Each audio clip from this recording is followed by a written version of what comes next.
There's a number that gets quoted in basically every article about the Strait of Hormuz, and it's wrong. Or rather, it's true, but it's misleading in a way that hides the entire story. The number is 20 miles. That's how wide the strait is at its narrowest point. And 20 miles sounds like a lot of room. It sounds like the kind of gap you could thread a ship through without thinking very hard about it. The problem is that a supertanker can't use most of it.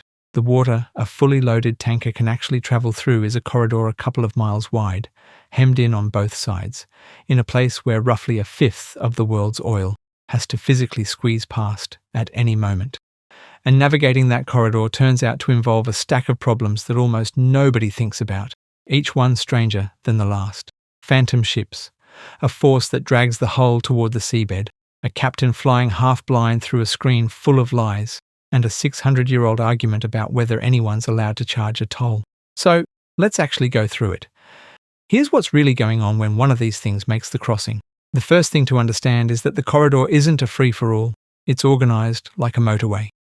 There's a system called a traffic separation scheme. Inbound ships use one lane, outbound ships use another, and there's a buffer zone in the middle to keep the two streams apart. Each lane is about 2 miles wide. It works more or less exactly like the lanes on a road, except the vehicles are a third of a mile long and the lane markings are radar beacons called raycons that show up on a ship's screen. And it is old. This scheme was set up in 1973 and tidied up in 1979, which makes it one of the oldest traffic separation schemes anywhere in the world. The basic idea, keep the two directions apart and everyone follows the line, has been quietly working for half a century. Here's the first thing that surprised me though. You'd assume that the most contested waterway on Earth, the one Iran keeps threatening to close, would have its shipping lanes running through Iranian water. It doesn't. At the narrowest point, both lanes, inbound and outbound, sit inside Omani waters. Iran is right there, a few miles to the north, but the actual road the ships drive on belongs, at the pinch point, to its much quieter neighbour. The lanes only cross into Iranian territory before and after the squeeze. So that's the road. Now, the vehicle. And the vehicle is the part people really underestimate. A fully loaded supertanker does not handle like a ship. It handles like a continent that's decided to go somewhere. Start with turning. If you put the wheel hard over on a loaded VLCC, that's a very large crude carrier, the standard big tanker. The circle it carves out is more than 3 ship lengths across. For a typical tanker around 330 metres long, that's a turn nearly a kilometre wide. About 10 football pitches laid end to end just to come about. Us too. Stopping is worse. These ships start their stopping procedure roughly 15 miles out from where they want to stop, because they need every bit of that distance. The largest tanker ever built, the Nok Nevis, needed about 5.5 miles to come to a halt, with a turning circle of over 2 miles. 5.5 miles. You could see the thing you're going to hit, decide to stop, and still have time to make a cup of tea before you didn't. And this is the bit that actually matters for the strait, the thing that changes how you have to think about the whole crossing. A supertanker can't react. By the time the captain sees another vessel, decides what to do, and the ship begins to respond, it has already committed to a path it chose minutes ago. These ships don't dodge, they plan. Collision avoidance happens hours ahead of the collision that isn't going to happen, because if you're improvising, it's already too late. So far, so big things are hard to move. Fair enough. But there's a second force at work here that's much less obvious and genuinely a bit unsettling once you know about it. In shallow water, a moving ship gets sucked downwards. It's called squat, and it's not a metaphor. As the ship moves forward, water has to rush through the narrow gap between the hull and the seabed. When water speeds up, its pressure drops. That's just how moving fluids work. And so the pressure underneath the ship falls, and the ship settles deeper into the water than it was sitting when stopped. It physically sinks, while moving, by a measurable amount. The gulf is shallow. So this is a constant low-level menace the whole way through. And the really nasty part is how it scales. Squat goes up with the square of the speed. Go a little faster, and you don't squat a little more, you squat a lot more. So a captain who's running late and decides to push the speed up is, without necessarily feeling it, pulling the bottom of their own ship closer to the bottom of the sea. And on a big, full-bodied ship like a tanker, if you get it badly wrong, the bow touches first. It gets better, or worse. The shallow water that causes the squat also doubles your turning circle. A ship that needed 1 kilometre to turn in deep water might need 2. It steals your speed too. A tanker that would cruise at 15 knots in open ocean can be throttled down to 10 by the shallow bottom, whether the captain wants to slow down or not. And if another tanker passes close by in the next lane, the squat on both ships can double again, just from the two hulls' pressure fields interfering with each other. So, picture the actual situation. You're steering the least maneuverable object most people will ever see, down a 2-mile lane, in water shallow enough to be actively pulling you toward the seabed, which is simultaneously making you even harder to steer. That's the baseline. That's a calm day. Now here's the thing I assumed, and got completely wrong. I assumed that somewhere in all this, a local pilot climbs aboard and drives the ship through the strait. That's how it works in most tricky waterways. A specialist who knows the local water takes the wheel, a harbour pilot. For the strait itself, there isn't one.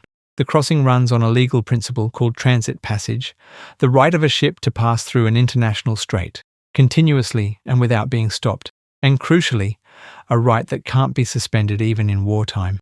No permission needed, no pilot required. The captain and crew take their own ship through themselves, and the legal foundation under that turns out to be alarmingly thin, in a way that's almost funny until you think about it for a second. The right of transit passage is written into the UN Convention on the Law of the Sea. The catch: Iran signed that convention but never ratified it, and the United States never even signed it.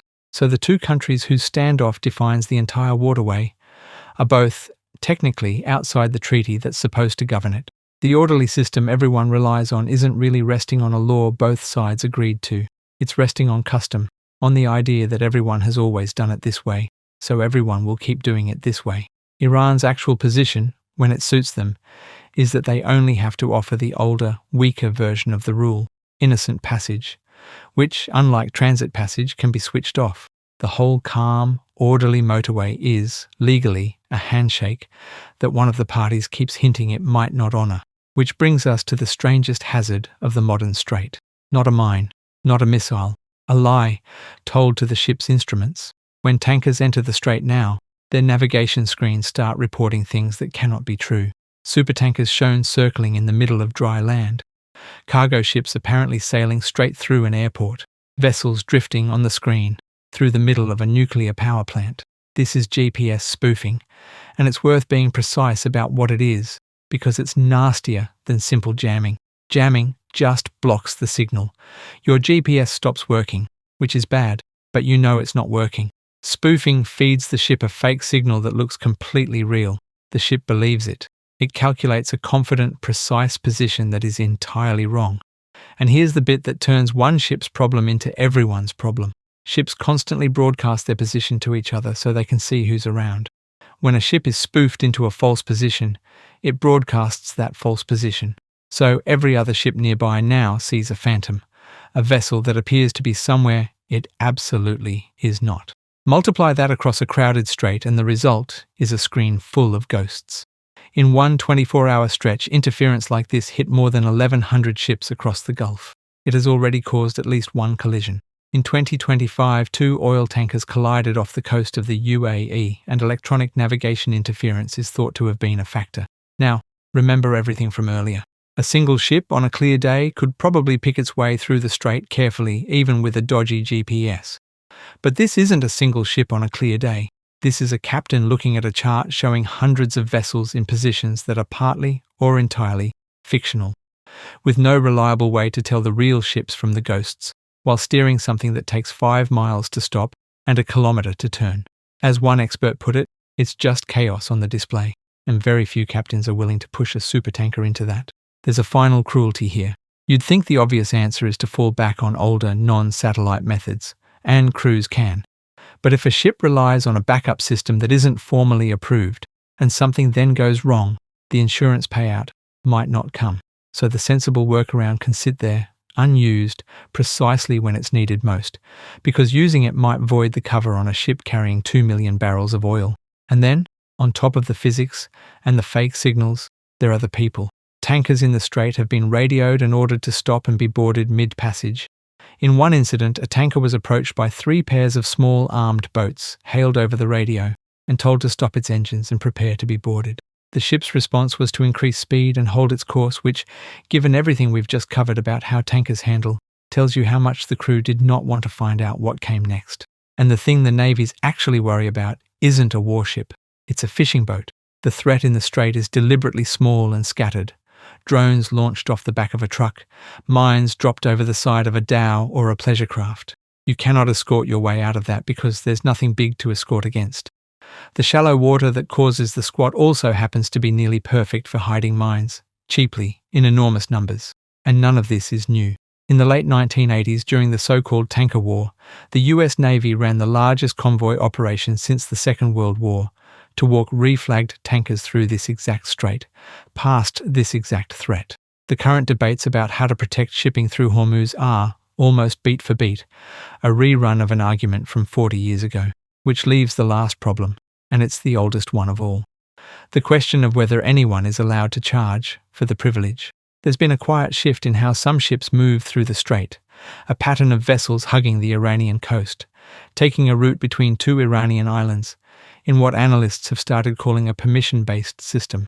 Some have nicknamed it the Tehran Tollbooth. The worry is the strait slowly turning from a free road into a controlled gate, where you pass because you've been allowed to, not because it's your right.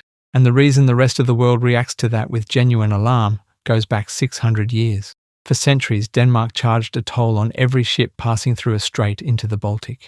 It was a huge source of Danish wealth, and it lasted until 1857, when the world's trading nations essentially clubbed together and bought it out, and established a principle that has held ever since. A natural strait is not a toll road. You cannot stand at a choke point the whole world depends on and charge admission. A toll on Hormuz would be the most direct challenge to that idea since the year the rule was made. So, why don't supertankers crash or run aground or get stopped in the Strait of Hormuz?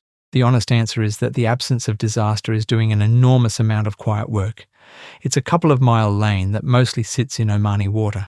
It's a captain with no pilot, flying through a screen full of invented ships, steering a vehicle that decided what it was going to do several minutes ago and physically cannot change its mind quickly. It's a hull being pulled toward a seabed that's also full of cheap mines. And it's all balanced on a legal handshake that one side keeps threatening to drop, in a place where the deepest argument isn't really about ships at all.